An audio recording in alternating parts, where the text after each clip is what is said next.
Human, un podcast radio dédié à l'actualité et aux grands enjeux internationaux au travers du regard des acteurs de l'humanitaire. Une émission présentée par Pierre-Alain Gourion. Mais oui, c'est Human, c'est les acteurs de l'humanitaire, ce sont les acteurs de l'écologie. C'est à la fois l'actualité internationale et les grands enjeux qui se jouent dans notre siècle, qui serait, m'a-t-on dit, le 21e siècle. Et aujourd'hui, eh bien, nous avons autour de cette table les représentants d'un thème que nous avons appelé, avec ma co-animatrice Suzanne Lemaréchal, eh bien, nous l'avons appelé « Climat, coquelicot, rébellion ». Et je me demande, Suzanne, pourquoi nous avons choisi ce nom pour intituler cette émission. C'est une bonne question. Oui. Je crois qu'on est parti sur un mix à la base de tous les mouvements qu'on avait entendu parler, non ? Oui. C'était un peu ça le débat. Finalement, c'est resté alors qu'on n'a pas spécialement invité les mouvements avec ces noms-là, à part Coquelicot qui est resté finalement. Ah, c'est Coquelicot qui est resté, mais on n'a pas de rébellion et on n'a pas de climat ? Pas dans les noms, en tout cas. On va forcément parler de climat et de rébellion. Voilà, et on accueille donc aujourd'hui, on va commencer par les dames, on accueille Chloé Vidal, qui, elle, est Coquelicot, puisqu'elle fait partie d'une organisation qui s'appelle « Nous voulons des coquelicots ». Bonjour, Chloé. Bonjour. Voilà, nous avons Clémentine Mossé, qui fait partie de l'organisation qui s'appelle « The Greener Good ». Exactement, bonjour. Bonjour. Et puis nous avons Maxime Forest de Alternatiba ANV Rhône. ANV Rhône, bonjour d'abord, pardon. Maxime. Bonjour. Voilà. ANV, ça veut dire quoi ? Ça veut dire action non violente. Vous êtes un non-violent ? Ouais, on peut dire ça. Et après, c'est compliqué, on pourra y revenir, je pense, de définir ce qui est violent ou non violent. Ouais. Et c'est un peu un enjeu dans nos mouvements et un débat perpétuel, en fait. Bien sûr. Où est la violence ? C'est ça. Qui l'a défini, en fait, et à quel curseur on est dans la société, en fait. Est-ce que casser une vitrine, c'est violent ou pas par rapport à un système capitaliste qui peut détruire des vies, quoi. Voilà. Et donc, voilà, on va vous demander de bien vouloir, peut-être Maxime, que puisqu'on est avec vous, de commencer par vous. D'où vous venez, qui vous êtes et comment est-ce que vous êtes entré en contact avec Alternatiba ? Vous y occupez une position quelconque, précise dans cette organisation ? Nous, on est un collectif qui se veut avec des pratiques horizontales, en fait, donc on n'a pas du tout de président ou autre et tout ça. Après, bien sûr, on a des gens qui sont engagés à différents niveaux et actuellement, on va voir, c'est peut-être une thématique commune à certaines personnes ici, mais j'ai démissionné de mon travail, en fait, et je vais m'engager à plein temps pendant 1 an à ce collectif Alternatiba ANV Rhône. Et comment vous mangez ? Du coup, là, ça va être sous la forme d'un service civique pour avoir une partie à manger. Puis ensuite, j'étais ingénieur avant, donc j'ai aussi des réserves que je vais pouvoir utiliser sur 1 an et pouvoir m'engager pour le collectif et voir ce que je vais vouloir faire après, qu'est-ce que je veux créer ou autre. Et quand est-ce que ça t'est venu, cette idée de vraiment arrêter totalement ? Déjà, qu'est-ce que tu faisais exactement ? Ouais, du coup, c'est un long parcours, hein. Alors moi, du coup, comme j'ai dit, j'étais ingénieur informatique en fait depuis 3 ans à Lyon. Dans le mouvement Alternatiba, ça fait un peu plus d'1 an que je me suis mobilisé et engagé dedans. Et c'est un peu des étapes successives. En fait, j'étais déjà engagé dans le milieu étudiant. Ensuite, j'ai continué mes engagements dans la société civile, chez les grands, on peut dire. Et finalement, je suis arrivé à Alternatiba avec une conscientisation autour de l'urgence climatique. Et j'ai vu tout le non-sens qu'il pouvait y avoir à continuer mon travail et une volonté de faire des choses qui ont du sens pour moi et de vouloir aider en fait, à construire ce monde de demain. Et oui, parce qu'un ingénieur informaticien, pardon de revenir à des choses très basiques, ça gagne 1 500, 2 000, 2 500 euros par mois minimum, hein, ouais, bien sûr, dans ces eaux-là. Ouais, ça dépend. Et un service civique, on le sait bien ici, parce que la technique est assurée par un service civique. La co-animation avec Suzanne est également animée par un service civique. C'est 500 balles par mois. Oui, bien sûr. C'est un fort engagement, je pense aussi, de démissionner, de faire ce choix. C'est un peu un saut dans le vide. Jusqu'à présent, moi, ma vie, c'était de manière très consciente contrôlé en fait, hein. Prépa, école d'ingénieur, emploi, pas de difficulté à trouver un travail et autres. Et là, de se dire, par rapport à tous les enjeux qu'on est en train de vivre dans ce siècle, il y a besoin de personnes qui se mobilisent et de faire un peu ce saut dans le vide. Donc je ne sais pas où est-ce que je serai dans 1 an, mais pour moi, ça me paraissait totalement nécessaire par rapport à ce que je veux défendre. Qu'en pense ta grand-mère ? Ma famille, alors c'est toujours un peu mitigé en fait, dans le sens où déjà il faut comprendre quels sont les combats, comprendre l'urgence climatique, c'est pas forcément quelque chose de facile, d'aisé pour tout le monde. Et ensuite, c'est ça, c'est plutôt de comprendre. Et ensuite, ils sont contents de voir aussi que je trouve quelque chose dans lequel je vais m'épanouir. Et ça fait de nombreuses années qu'ils savent aussi que j'ai des engagements et qu'ils voient bien que j'y trouve du bonheur et que je me réalise dedans. Très bien. Et donc, du coup, passons peut-être au deuxième invité, la deuxième invitée, Chloé Vidal. Est-ce que vous pouvez nous parler de vous et notamment de votre association également ?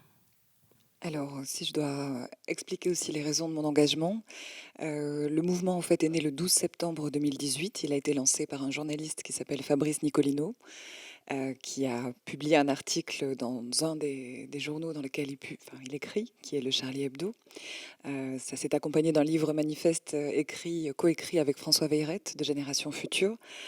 Et en fait, c'est à partir de là que je me suis engagée dans le mouvement. À partir de là, il y a eu toute une série de rassemblements dans toutes les villes, toutes les communes en fait de France, villes et villages, chaque premier vendredi du mois. Et donc, j'ai commencé par rejoindre en fait le collectif de Lyon, en septembre 2018 pour le premier rassemblement. Et parce que vous lisiez Charlie Hebdo régulièrement, pourquoi Parce avoir qu'il se choisi trouve que Fabrice Nicolino est un ami aussi, donc j'étais un peu au fait de ses écrits. Mais de fait, c'est une question qui me travaille depuis longtemps. C'est pas mon premier engagement. En fait, il y en a eu d'autres avant. Je pense que je milite depuis quelques années sur d'autres questions, sur le gaz de schiste, d'autres sujets aussi importants qui sont tous liés à la question climatique, à l'urgence climatique, à la question de l'effondrement de la biodiversité, qui sont évidemment qui ont des enjeux qui sont liés de manière indissociable.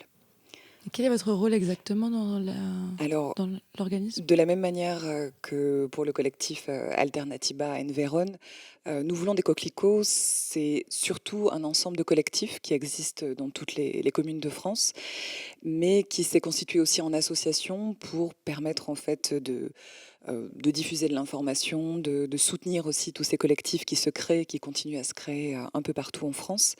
Et donc, nous ne fonctionnons pas comme une association et on fonctionne de manière la plus horizontale possible. Moi, je fais partie, on va dire, des personnes qui coordonnent le plus souvent, en fait, les actions à Lyon. Voilà. Et donc, ces collectifs, comment naissent-ils et que font-ils ? Alors, ils naissent sur la base vraiment du volontariat, de l'envie, justement, de réclamer, parce que je n'ai pas encore précisé l'objet de ce mouvement, mais c'est vraiment lutter pour l'interdiction de tous les pesticides de synthèse. On ne s'attaque pas aux coccinelles, bien sûr, mais aux pesticides qui, en fait, font des ravages aujourd'hui sur toutes les surfaces agricoles en France, et pour la promotion aussi d'une transition agricole, c'est-à-dire sortir du modèle agro-industriel mortifère, en fait, qui est le nôtre aujourd'hui et qu'on considère véritablement comme criminel, parce qu'on pense que les agriculteurs en sont les premières victimes. Le mouvement pourrait s'appeler « Nous voulons des paysans », parce qu'on souhaite une paysannerie qui soit respectueuse du vivant. Voilà, et à côté de cet engagement fort et ancien, vous avez aussi un métier qui vous permet de vivre ou de survivre. Comment ça se passe ? Alors, j'ai la chance d'avoir un métier qui me permet de disposer de pas mal de temps. Je suis directrice de recherche pour un centre de recherche européen qui est basé en Belgique. Et il se trouve que je travaille aussi sur des sujets très proches, ce qui me permet à la fois d'investiguer, d'approfondir les études, et puis après, moi, de mon côté, de militer. Donc, c'est pas quelque chose d'incompatible. C'est-à-dire, vous êtes plutôt quoi, biologiste ? Vous êtes quoi de formation ? Alors, c'est un peu singulier. Je travaille sur la prospective territoriale. J'ai réalisé une thèse en fait en philosophie, en géographie sur la prospective territoriale, c'est-à-dire pour le dire très simplement, en fait, on fait des hypothèses sur le futur à très long terme, en essayant d'imaginer toutes les trajectoires collectives possibles, toutes les évolutions sociétales possibles, pour y adapter des politiques publiques, pour y adapter nos actions plus globalement. Très long terme, ça veut dire quoi, 15 ans ? Alors, c'est très long terme, c'est à partir du moment où on ne dispose plus de données prévisionnelles suffisantes, justement, sur lesquelles s'appuyer pour organiser, planifier. Donc, c'est au-delà de, on va dire, de 5 à 10 ans. Voilà. Après, l'horizon varie en fonction des thèmes abordés. Ouais. Quand on parle d'économie, bien sûr, on est sur des échéances qui sont plus courtes. Mais dès qu'on s'intéresse à des questions qui ont trait à l'environnement, on peut s'inscrire dans des échelles temporelles beaucoup plus longues, 20, 30 ans, 40 ans. Voilà, et il nous reste à présenter notre troisième invité, Suzanne. C'est moi le troisième invité Non, ou c'est moi pas qui vais toi, le présenter? Non, c'est toi. Je te propose de présenter notre troisième invité. Oui. J'ai nommé Clémentine. Oui, alors Clémentine Mossé. Donc, si j'ai bien compris, tu fais partie de The Greener Good. Qu'est-ce que tu fais exactement et qu'est-ce que The Greener Good? Alors, pour me présenter rapidement, j'ai créé l'association The Greener Good il y a 3 ans maintenant. Et aujourd'hui, je m'occupe de coordonner toute l'association. Donc, ça englobe énormément de missions. Bon, je pourrais y revenir après. L'objectif de l'association, c'est de sensibiliser le maximum de citoyens à l'impact de nos modes de vie actuels sur le climat et sur la biodiversité, et surtout de montrer, on va dire, des moyens de réduire cet impact en repensant nos modes de vie et de consommation. Donc concrètement, qu'est-ce qu'on fait? On organise des grands événements qui vont montrer toutes les manières qu'on a dans notre vie quotidienne de nous engager, que ce soit en modifiant notre alimentation, nos achats quotidiens, le choix de nos services bancaires, de notre énergie, de nos loisirs, etc. Donc on intervient vraiment sur tous les thèmes de la vie quotidienne. Et puis on développe également des médias, en fait, des outils pour connecter en fait les citoyens avec les lieux et puis les marques éco-engagées qu'ils peuvent retrouver sur le territoire de la métropole de Lyon pour consommer mieux. Donc typiquement, on a une carte interactive qu'on peut retrouver en ligne avec des commerces et des marques qui sont engagés sur le territoire. Et on développe également un guide de la consommation responsable à Lyon qui sortira début 2020. D'accord. Et comment est-ce que tu t'es retrouvée là-dedans? Alors, ça a été un cheminement sur plusieurs années. En fait, je me suis toujours intéressée à l'écologie. Donc, comme Maxime, j'ai fait des études d'ingénieur, on va dire un parcours classique, avec 2 ans de prépa et ensuite 3 ans d'école d'ingénieur généraliste. Quand j'étais en école d'ingénieur, j'ai eu un engagement associatif fort parce que j'ai à la fois contribué à créer des forums de rencontres entre étudiants et ingénieurs. Donc j'ai un peu approché le côté organisation d'événements qui m'a beaucoup plu. Et également, j'étais investie dans une association qui s'appelle Ingénieurs sans frontières et qui menait des projets de solidarité internationale et également des projets, on va dire, écologiques sur le campus. Et dans ce cadre-là, par exemple, j'ai mis en place des paniers bio dans l'école ou d'autres actions de ce type-là. Et ensuite, on va dire, j'ai continué mon parcours classique. Donc, j'ai commencé à travailler dans des bureaux d'études. J'ai travaillé pendant 7 ans dans le domaine des transports publics. Mais cet engagement-là mûrissait en fait au fil des années. Et un jour, je me suis dit, en prenant conscience de tous les enjeux actuels, tous les enjeux environnementaux notamment, je me suis dit qu'il fallait vraiment faire quelque chose pour sensibiliser le maximum de personnes à ces enjeux et à ce qu'on peut concrètement faire, nous, en tant que citoyens. Donc, c'est de là que j'ai eu l'idée de créer, en fait, d'associer les 2 choses qui me passionnaient, donc l'écologie et puis le côté créer des événements, pour créer un événement sur, justement, l'éco-responsabilité au quotidien. C'est toi qui l'as créé, totalement. Oui. Et oui, elle est la créatrice de cette organisation qui a quelle taille aujourd'hui en nombre d'adhérents, chiffre d'affaires, si je peux me permettre de parler de chiffre d'affaires pour une ONG, mais on en parle quand même. Hein. Alors aujourd'hui, Ouais. on a 35 bénévoles. Ouais. On a également des volontaires en service civique dans l'association. Et puis, alors, chiffre d'affaires, oui, c'est toujours un peu compliqué parce Oui, que c'est vrai que c'est l'association compliqué, est encore bien jeune. sûr. Disons qu'en 2019, on va dire qu'on avait un budget de 30 000 €, ce qui n'est pas non plus D'accord. énorme. Ok. Mais... Alors, ce qui me frappe beaucoup en démarrant cette émission avec vous trois, bon, on va le dire pour nos auditeurs qui ne vous voient pas, qui vous écoutent, vous avez allé entre 25 et 35 ans, je ne crois pas me tromper, pas de beaucoup, enfin bon, voilà, vous êtes plutôt jeunes, mais vous êtes tous les 3 de formation scientifiques. Et ce n'est quand même probablement pas un hasard si des jeunes gens, des jeunes femmes de formation scientifique se retrouvent, si, quelque part, je vois Chloé Vidal qui me dit non, je ne suis pas scientifique ou je ne suis pas jeune. Qu'est-ce qu'elle veut nous dire? Peut-être les deux à la fois.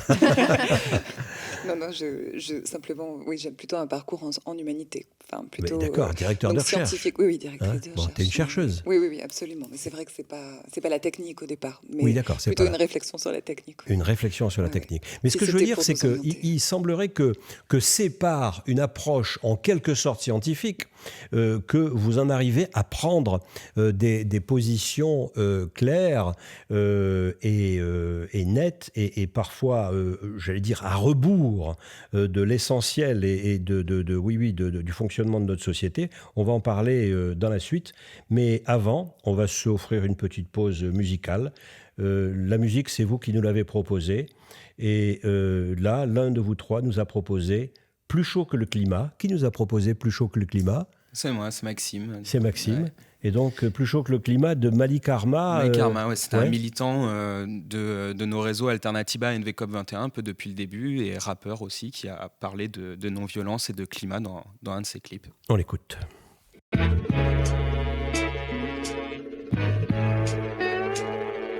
Plus chaud que le climat. Et donc voilà, plus chaud que le climat. C'est marrant, c'est quelque chose qu'on entend très souvent en manifestation, n'est-ce pas? Plus chaud que le climat. Moi, je l'ai entendu plus d'une fois. En parlant de manifestation, on voudrait parler aujourd'hui des actions militantes. Donc, pourquoi est-ce qu'on vous a invité ici? C'est parce que je trouvais qu'il y avait Alternatiba à Environe qui organise des actions plutôt ce qu'on appelle directes. Est-ce que tu peux nous en parler? Ouais, alors nous on organise un peu beaucoup de choses. Donc déjà de tenir à préciser qu'on a une partie vraiment alternative avec, on tient un bar associatif où on a une programmation culturelle, une programmation militante où on fait des conférences, des débats. Enfin par exemple ce soir il y a une conférence sur crise migratoire ou crise de l'accueil.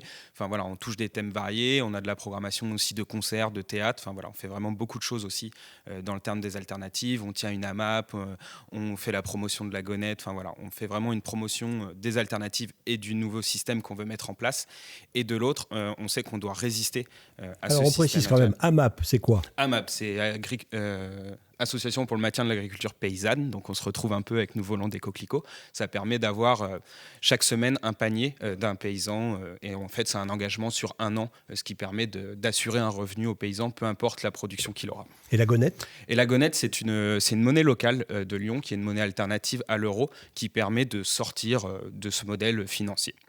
Donc voilà, on est vraiment dans la promotion des alternatives sur tout un pan, mais on sait qu'on doit rentrer en résistance par rapport à ce système, et on pratique de la stratégie non violente, de l'action non violente, c'est-à-dire après qu'on ait épuisé tous les moyens de débat, de rencontre, d'aller poser nos revendications auprès d'élus, qu'on fait des pétitions, qu'on fait tout ça, quand tout ça ne fonctionne plus, eh ben on décide de rentrer en désobéissance plutôt et de faire des actions. Je pense un exemple à montrer, c'est on est sur la métropole de Lyon qui ne veut pas entendre nos revendications autour de la publicité, et surtout enlever cette publicité de la ville, et notamment les écrans numériques qui comptent implanter dans nos villes.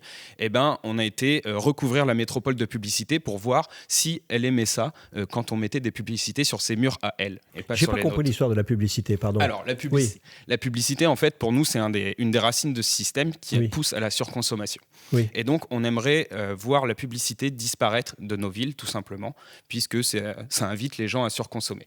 Et vous avez demandé à la métropole de supprimer la publicité des lieux. Donc ça fait 2 ans qu'il y a une association qui s'appelle Plein la Vue, qui travaille sur ces thématiques, qui fait un travail de plaidoyer, de fond, qui amène des arguments scientifiques, qui amène vraiment tous les éléments à la métropole de Lyon pour montrer en quoi c'est néfaste. Et la métropole, elle, n'entend rien. On se retrouve en réunion publique où il n'y a pas d'avancée par rapport aux précédents règlements publicitaires, où des lobbyistes de la publicité interviennent pour dire que c'est un patrimoine culturel, une liberté d'expression, la publicité, alors que pour moi, c'est une liberté de tuer, si on va jusqu'au bout et qu'on caricature un petit peu. Et donc, nous, on est contre cette publicité et on voudrait l'enlever de ces espaces publics. Mais est-ce que, juste une question, est-ce que la métropole a les moyens juridiques de supprimer la publicité sur son territoire? Oui, bien sûr. On le voit à Grenoble, ils l'ont fait en fait. Alors, il faut après rentrer un peu plus dans la technique, mais il y a différents moyens. Donc là, il y a le règlement publicitaire qui est en cours de révision. Il pourrait être vraiment minimum, ce règlement publicitaire, par rapport à la loi pour déjà limiter toutes les tailles et tous les équipements publicitaires. Mais ensuite, il y a des techniques, par exemple, de tout simplement ne pas renouveler son contrat avec JCDecaux. Et donc, s'il n'y a personne pour mettre des publicités, il n'y a plus de publicité dans la ville et on peut mettre des arbres à la place. Et les vélos alors? Et les vélos, alors, c'est une vélos. solution de mobilité, mais qui pourrait totalement être financée aussi par la métropole. Et on peut développer aussi plein d'autres moyens de mobilité. Déjà, on aurait tous des pistes cyclables. On pourrait, pourquoi pas, donner des vélos aux gens, en fait. Au lieu d'avoir une prime à la casse des voitures et de racheter une nouvelle voiture, on pourrait fournir des vélos aux gens. Donc voilà, il y a vraiment plein de choses à s'ouvrir en termes de revendications et de méthodes. Et il faut des choses comme ça qui sont vraiment un changement de système et aller à fond dans ces propositions parce que maintenant ça urge en fait, on a besoin de ce genre de propositions. D'ailleurs, j'ai eu l'occasion de participer à une de vos formations qui est des formations à la désobéissance civile. Donc la désobéissance civile, c'est forcément non violent. Alors, je ne sais C'est une pas. question. Non, en tout cas, chez nous, oui. Après, donc nous, nos formations, elles visent à apporter un consensus d'action. Donc, on a certains critères autour de la non-violence, ce qu'on estime non-violent actuellement dans la société. Donc, c'est des choses qui peuvent évoluer. Et à côté de ça, on apprend aux personnes à se comporter en action de manière non-violente. Et en fait, c'est pour nous... si on fait une action en fait et qu'on a une revendication politique, qu'on a une symbolique, qu'on a quelque chose qu'on travaille, qu'on a du travail de fond qui a été fait avant, actuellement, le fait de casser une vitrine, de dégrader quelque chose, noie tout le débat et focalise l'attention juste là-dessus. Et donc nous, on essaye d'avoir des stratégies pour éviter ça et parler d'autre chose en fait. Qui sont vos référents par rapport à la désobéissance civile? Moi, quand on me dit désobéissance civile, je pense Gandhi, je pense Jean-Paul Sartre dans les années 60. Je pense à certains Noirs américains qui étaient partis dans cette direction aussi.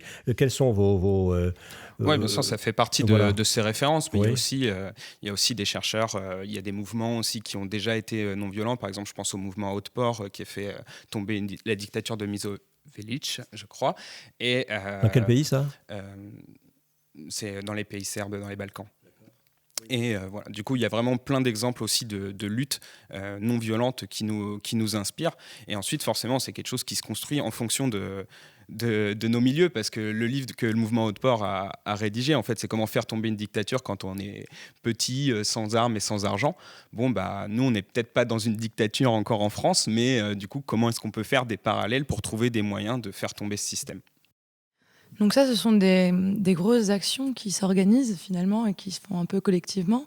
Ce que propose The Greener Good, ce ne serait pas de pouvoir faire des choses soi-même et individuellement, qui finalement, si tout le monde s'y mettait, changerait peut-être quelque chose. C'est une autre façon d'agir, mais elle peut être tout aussi bien et tout aussi efficace. Pour moi, en fait, ces approches-là sont complémentaires. C'est-à-dire que à mon sens, on doit agir à notre échelle, dans notre quotidien, favoriser justement des marques, des commerces qui sont engagés aussi pour les faire perdurer, pour avoir des vraies alternatives pérennes, mais aussi s'engager plus loin, donc porter soit des engagements politiques, des engagements associatifs, s'engager aussi dans des entreprises, soit en interne, soit en créant soi-même des initiatives. Donc on doit vraiment combiner toutes ces actions-là. Et effectivement, on peut commencer par notre vie quotidienne et repenser en fait tous nos actes de consommation courante.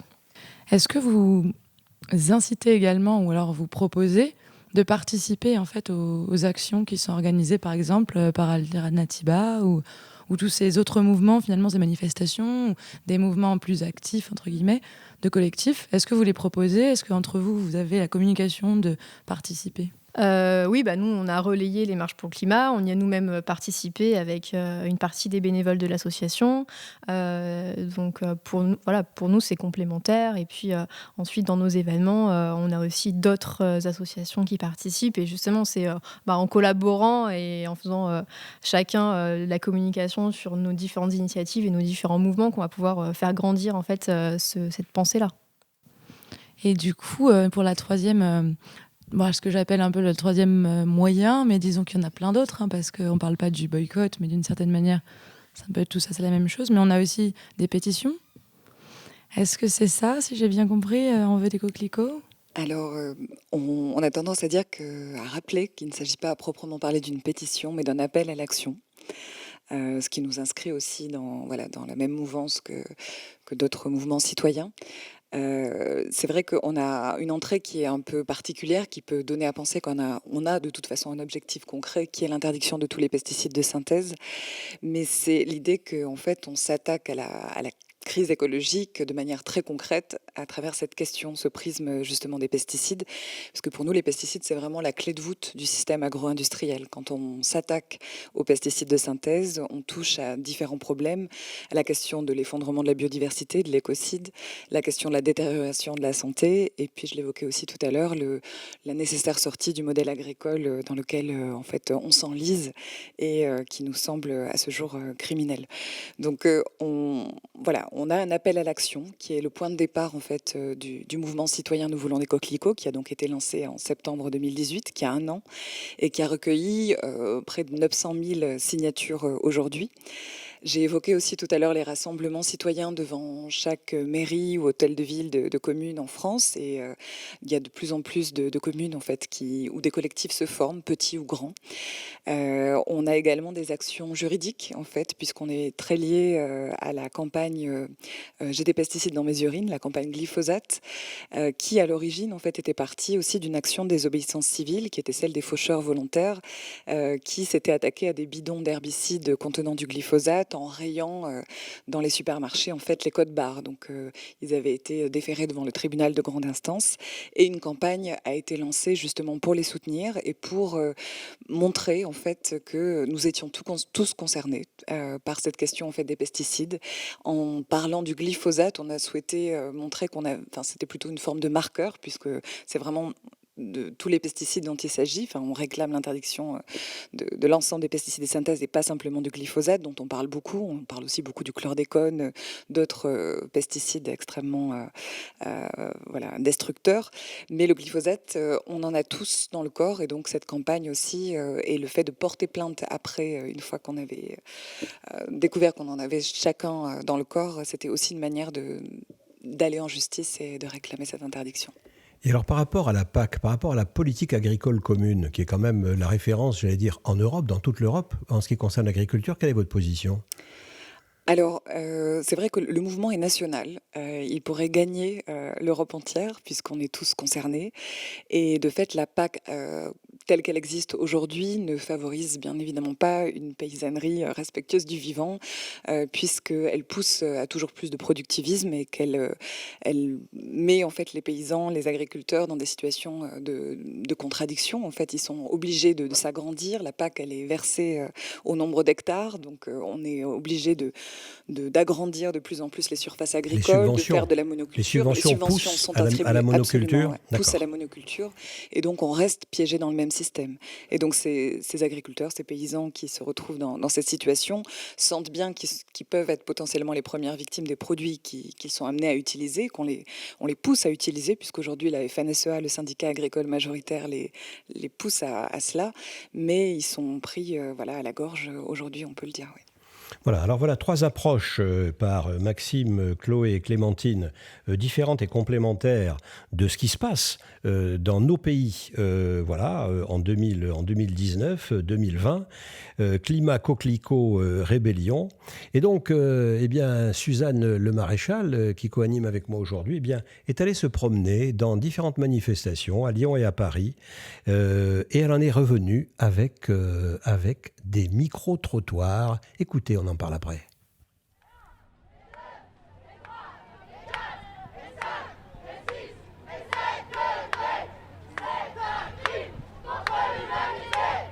C'est la première marche pour le climat que j'effectue ici à Lyon. Ah c'est vrai, c'est la première. Qu'est-ce qui t'a motivé à venir ? Le fait que ce soit un samedi, parce qu'habituellement c'est un vendredi et le vendredi c'est compliqué avec le boulot, bon voilà. Donc là on profite que ce soit un samedi pour avoir une mobilisation. Mobilisation, comme on peut le voir, il y a quand même beaucoup de monde. C'est quand même mieux de faire ça quand tout le monde peut venir pour montrer effectivement que c'est le combat de chacun de défendre l'écologie, de défendre la planète. Est-ce que vous pensez qu'une manifestation aujourd'hui ça a encore de l'impact ? Si, c'est nécessaire. Et là, on est à Lyon et on voit ce qui se passe à Lyon. Mais quand on voit que cette manifestation pour le climat, elle est mondiale, avec centaines de milliers, voire des millions de personnes de par le monde. On pense à New York, on pense en Allemagne hier. Toutes ces personnes qui se mobilisent de manière globale, ça a forcément un impact. Les gouvernements et les responsables politiques sont obligés de se rendre compte qu'il y a une mobilisation monstre et qu'il est nécessaire d'agir. Ils ne peuvent pas faire de la sourde oreille. Cette manifestation, déjà, il faut comprendre qu'elle s'inscrivait dans un cadre global. C'est de la mobilisation de masse qui a commencé depuis plus d'1 an et là qui fait une rentrée climatique qui commençait dès le 2 septembre en fait, avec un procès de militants qui passaient donc devant le juge et parce qu'il y a une forme de répression, le système est en train de résister à ce qui se passe. Les manifs écolos, tu vois beaucoup de slogans marrants, tu vois beaucoup d'affiches super généralistes, mais tu vois pas de revendications très précises. Du coup, je pense que c'est pas suffisant. C'est un début, mais faut que ça se transforme en revendications précises. J'y crois plus trop, mais ça c'est mon avis personnel. Et je viens ici parce qu'on a plein de forces vives et plein de copains, mais je doute encore de l'utilité profonde de la manifestation en elle-même. Du moins quand elle reste calme et inoffensive. En fait, il faut de tout. D'un côté, il y a celles et ceux qui vont manifester et faire des mobilisations de masse, et d'un autre, ceux qui vont plutôt passer à l'action. Et après, chacune peut trouver son mode d'action et là où il ou elle se retrouve le plus, quoi. Mais il faut de tout.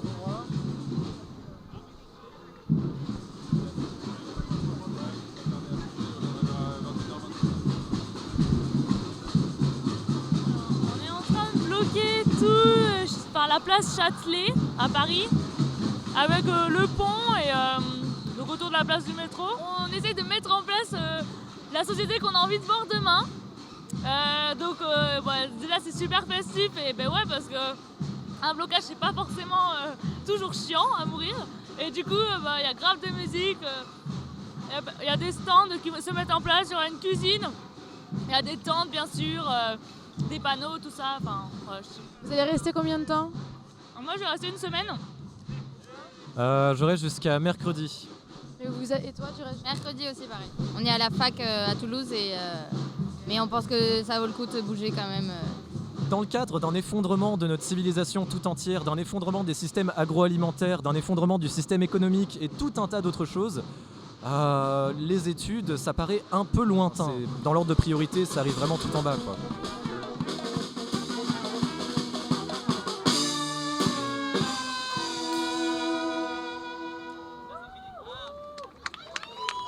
Je vois que tu as un gilet mi-jaune, mi-vert. Qu'est-ce que c'est que ce gilet ? C'est pour signifier la convergence des luttes jaunes et vertes. D'accord, c'est quoi la convergence ? Tu crois que tous les gilets jaunes sont écologistes ? En fait, on sait que pour arriver à mener cette lutte, en fait, on ne peut pas la faire sans prendre en compte la justice sociale, justement. Donc c'est hyper important de prendre en compte toute cette dimension-là. Et on doit tous justement se réunir pour être plus forts. En fait, ça n'a aucun sens de se diviser et d'être chacun de notre côté. Et vous êtes des gilets orange, ça veut dire quoi ? Alors, au niveau de la couleur, ça n'a rien à voir. C'est simplement, on est des peacekeepers. On est là on est les anges de la paix, les gardiens de la paix, pour veiller à ce que tout le monde soit bien et confortable sur le lieu. J'ai vu que derrière, c'est marqué non-violent. Donc est-ce que c'est vraiment le mot de la journée, la non-violence ? C'est vraiment le fond du mouvement, il est basé là-dessus, essayer de se faire entendre et tout en respectant, se respectant entre nous et aussi respectant les autres, et que ce soit au niveau matériel et au niveau humain.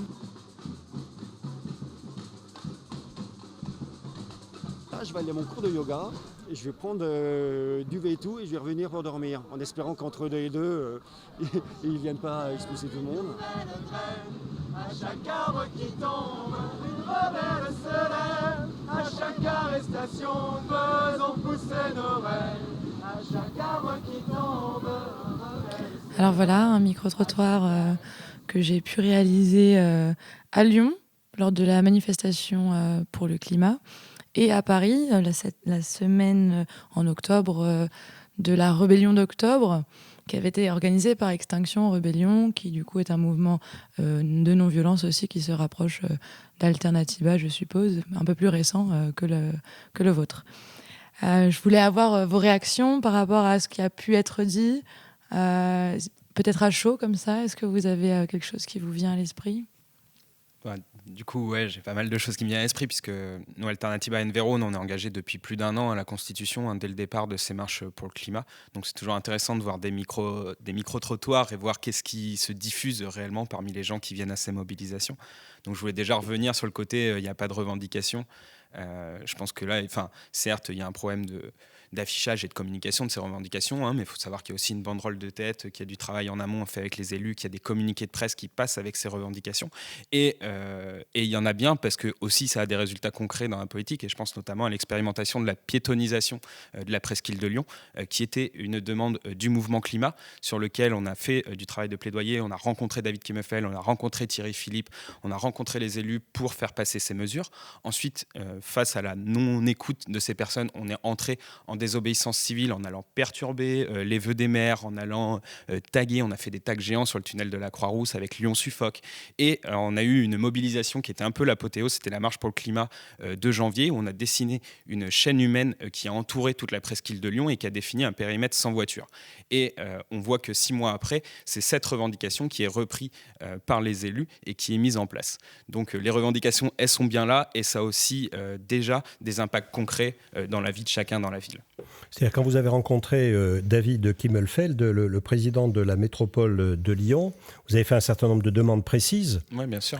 Il y a eu quoi, une fin de non-recevoir ? Comment ça s'est passé ? Alors, il y a eu différentes réunions avec, qui se sont plus ou moins bien passées. Oui. Il a accepté de vous recevoir. Oui, bien sûr, ils ont accepté de nous recevoir, notamment suite à la première mobilisation qui était très spontanée, incroyable. Il a même avoué être passé, voir quelle était l'énergie qui se déployait dans cette mobilisation. Donc il nous a reçus derrière. Après, c'est le jeu des politiques. Ils sont là pour écouter, nous entendre, et puis ensuite, ils font leurs propositions. Et donc actuellement, sur toutes les propositions qu'on a pu mettre sur la table, qui pour nous paraissent légitimes et à devoir être appliquées immédiatement, on est très très loin du compte, et on le voit encore aujourd'hui. Gérard Collomb qui vient de remporter l'investiture de La République En Marche pour la métropole de Lyon. Non, la métropole. La métropole, oui. Qui était en conférence de presse, qui à nouveau apporte son soutien à l'anneau des sciences, au Lyon-Turin, enfin à tous ces projets autoroutiers qui sont destructeurs et climaticides et qui sont absolument pas une vision de l'avenir, à mon sens. Au niveau des revendications, je pense que celle du mouvement Nous voulons des coquelicots, elle est toujours la même, pour ainsi dire, mais elle appelle à un gros changement, vraiment à une transition agricole, et je pense que ça percole aussi de plus en plus au niveau des collectivités, des pouvoirs publics. On l'a vu, je ne l'ai pas évoqué, mais quand je parlais d'action en justice, ce n'est pas nécessairement de simples citoyens. Aujourd'hui, il y a les édiles qui se joignent aussi à ce mouvement Nous voulons des coquelicots, avec des arrêtés municipaux, départementaux qui sont pris pour interdire l'épandage à une certaine distance. Pour le moment, en tout cas, on parle de la distance de sécurité, en fait, pour l'épandage des pesticides. Alors, on a beaucoup parlé, effectivement, dont on a beaucoup parlé. Du maire de Languette, en Ille-et-Vilaine, en Bretagne, qui, d'ailleurs, hier était en appel de son procès lundi 14 et qui attend une délibération sous 15 jours. Donc là, ce sont des actes politiques forts que nous, alors à la différence peut-être d'Alternativa, nous ne sommes pas allés nécessairement au-devant de ces élus. C'est souvent de leur fait, mais aussi parce qu'ils ont commencé à échanger avec ces collectifs et qu'ils en sont, en fait, désormais. Disons que le collectif Nous voulons des coquelicots, l'association plus globalement, ne cherche pas à se caler sur un agenda politique, mais à vraiment porter un message général qui puisse être entendu, diffusé à toutes les échelles. Est-ce que vous sentez une amélioration de l'écoute des politiques, globalement ? Oui, clairement. Dans là, le temps. on parlait de la métropole. Oui. Il y a aussi un vœu qui a été déposé. Alors là, c'est le parti Europe Écologie Les Verts qui a déposé un vœu pour demander l'interdiction des pesticides de synthèse, qui a été retoqué aussi au départ par le président par Gérard Collomb au niveau de la mairie, mais qui a pu être déposé au niveau de la métropole.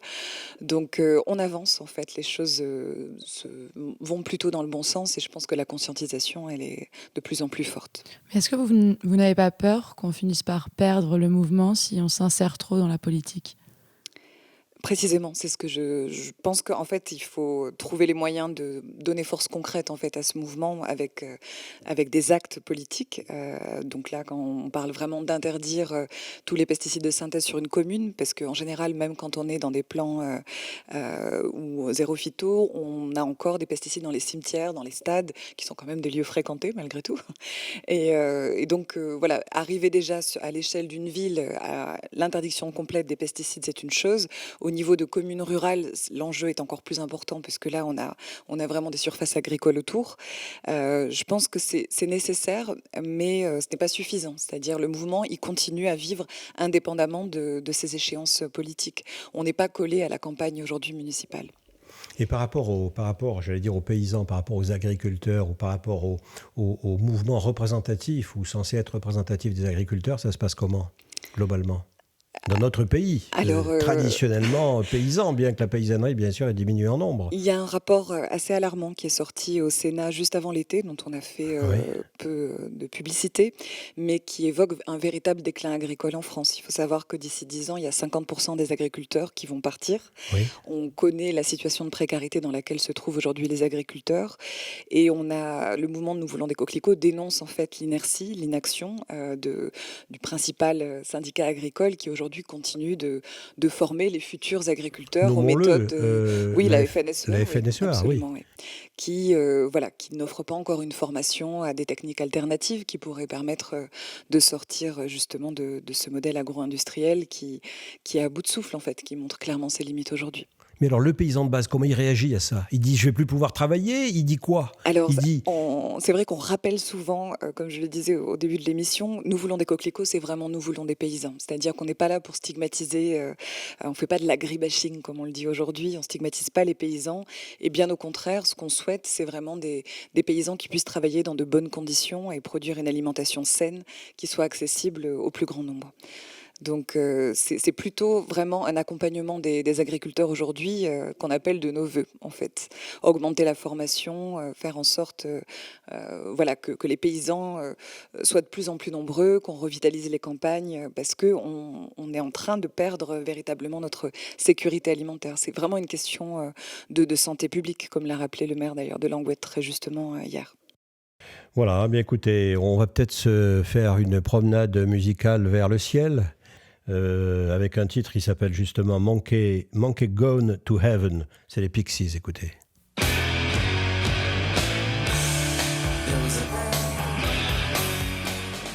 Et voilà, et donc Clémentine Mossé, votre réaction par rapport à ce qu'on a entendu tout à l'heure, à ce reportage fait par Suzanne.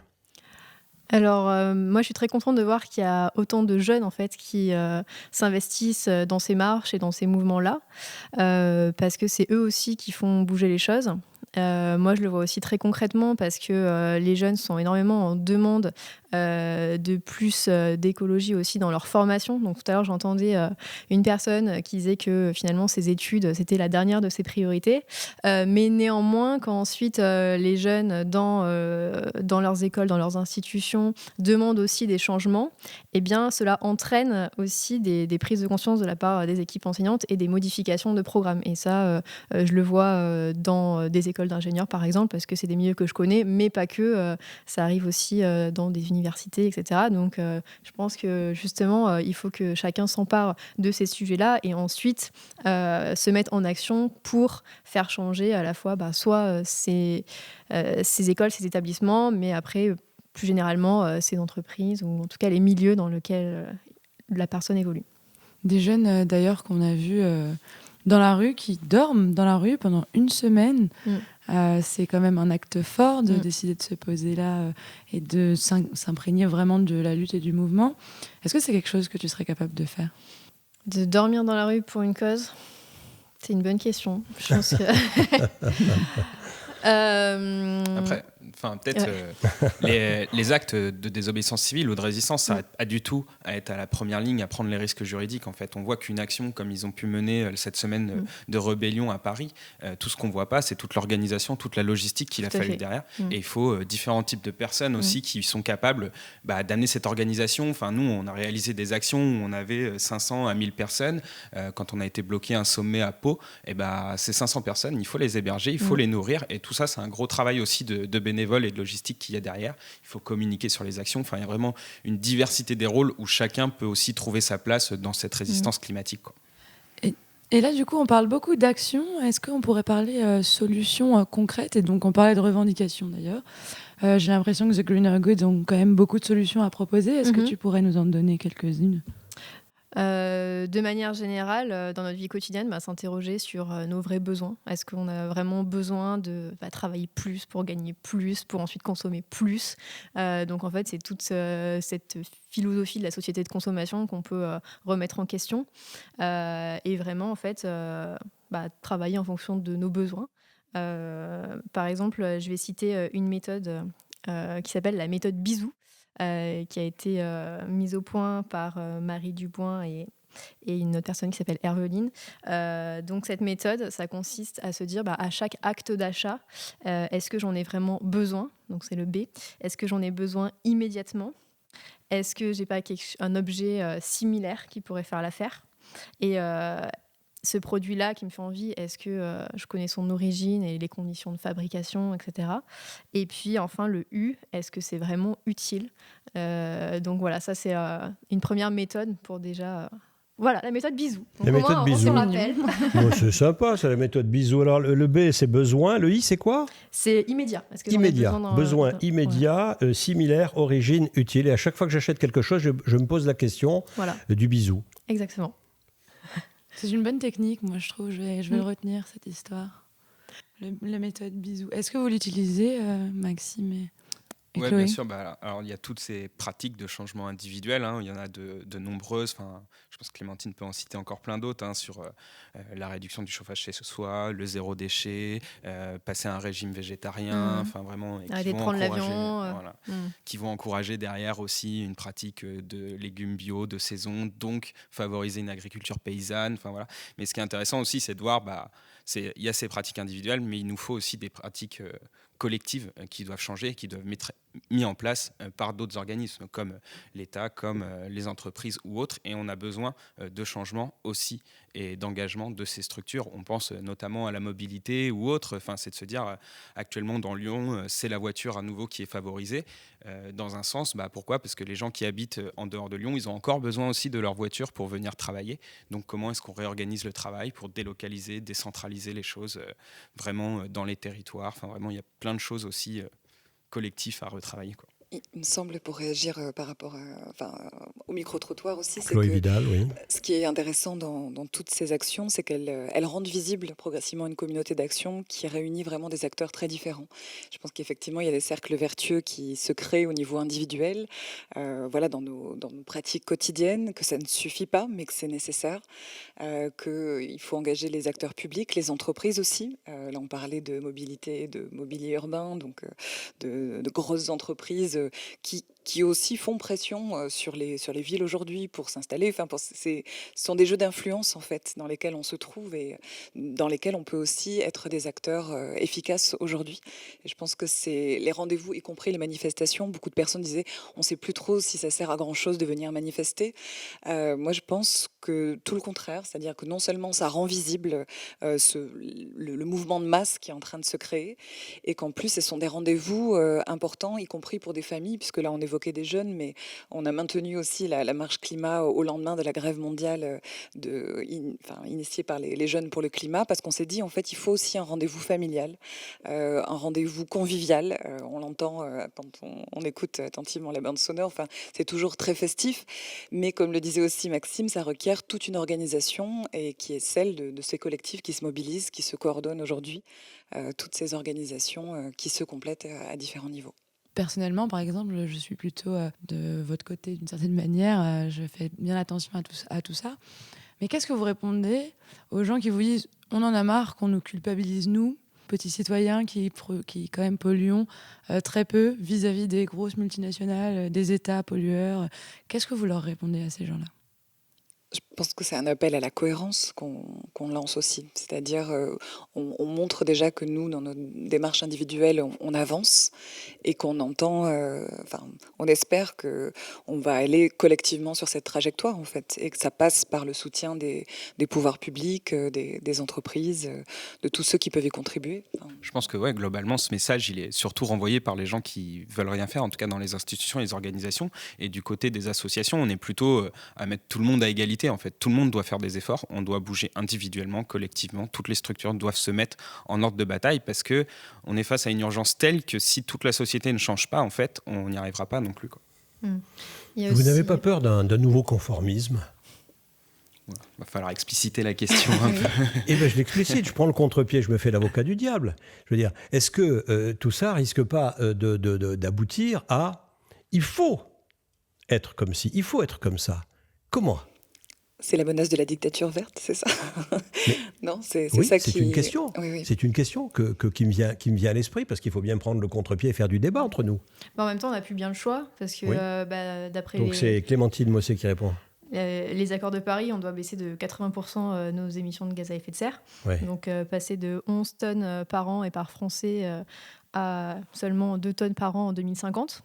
Et donc dans cette réduction de 80%, il y en a 20% qui peuvent être dus au changement de comportement individuel et 60% qui sont dus aux actions collectives et politiques. Et donc forcément, on est obligé à un moment de se prendre par la main et de dire en fait, on n'a plus le choix, il faut y aller, et puis pas tergiverser, à se dire oui, peut-être qu'on pourrait faire autrement ou s'en passer. Enfin, à un moment, il faut y aller. Vous voulez dire, à la limite d'une coercition, qu'elle soit sociale ou juridique, va devenir nécessaire, devient nécessaire. Exactement. Et nécessaire. Oui, Chloé Vidal. Oui, il me semble en fait que ce contre quoi on lutte, c'est vraiment le déni de l'urgence écologique, de l'urgence climatique. Et qu'après, ça laisse la place à la controverse encore sur le sujet, sur les moyens de s'en sortir, mais que c'est pour ouvrir justement le débat sur ces sujets et ne pas le refermer en fait, et fermer les yeux sur l'imminence d'une catastrophe possible. Je crois que c'est surtout ça. Les élections à venir vont nous donner une très belle image de ça. Je pense que tout le monde va se revendiquer d'être écolo. Et maintenant, il va falloir distinguer les vraies solutions des fausses et de l'écologie de façade qui ne résoudra rien, quoi. Et maintenant, qu'est-ce qu'on fait ? C'était la 3e musique que vous nous avez proposée, on la passe ? Maggie Wallo, Maggie Wallo. Voilà, vous êtes dans Human. Voilà, toi l'homme, tu fais quoi pour ta planète sur le terrain de l'écologie et sur le terrain de l'humanitaire ou de l'humanitarisme ? Et vous venez d'entendre la voix d'enfant. La voix d'enfant enregistrée, Clémentine Mossé, dans quelles conditions ? Alors, cette chanson a été créée par les élèves de l'école de Franc, les CM2 de l'année 2018-2019. Et ces enfants ont chanté cette chanson au Greener Festival qu'on a organisé début octobre 2019 à Lyon. Donc finalement, on voit que même les enfants se bougent pour le climat. Est-ce que ça vous donne un sentiment optimiste ou pessimiste ? Est-ce que vous pensez comment, vous vous sentez comment par rapport à l'avenir ? Compliqué. Non, en tout cas, moi, je retiens surtout quand j'étais en mobilisation avec les jeunes. C'est un mouvement qu'on a vu se créer. Nous, les premières réunions de ce mouvement des jeunes à Lyon, ils se sont passés dans l'Alternative Bar. On a vraiment accompagné cette dynamique. Il est où ce bar, tiens ? Il est au-dessus des terreaux, dans la montée de la Grande Côte, 126 montée de la Grande Côte. Voilà. Alternative Bar, maison des alternatives. Faire de la pub. Oui. Et donc, cette mobilisation des jeunes, c'était fantastique parce qu'on voit qu'ils sont mobilisés, qu'ils sont conscientisés, qu'ils vont avancer et qu'ils sont organisés. Et donc, ça va continuer dans les prochaines années et ça donne espoir pour changer ce système et pas le climat. Les idées et les forces vives, elles existent. Maintenant, il faut trouver le moyen de les mettre en synergie. Donc, moi, j'aurais plutôt tendance à dire qu'il faut rester optimiste. Chloé Vidal, ce sera le mot de la fin. Merci à Maxime Forest, à Chloé Vidal et à Clémentine Mossé. Merci à Suzanne, ma co-animatrice. C'est la première fois qu'on fait ça, c'est pas mal débrouillé, non ? Incroyable. Le début d'une longue lignée. Voilà, vous êtes dans Human, vous allez entendre encore Suzanne et elle fera encore plein de micro-trottoirs, vous allez voir. À bientôt, salut, à la prochaine fois pour un autre Human et on attend vos retours. Salut.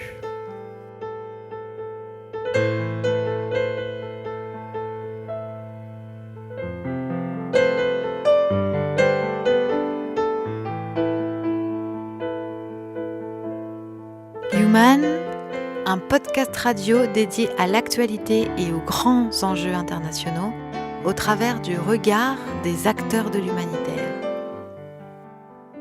Une émission présentée par Pierre-Alain Gourion.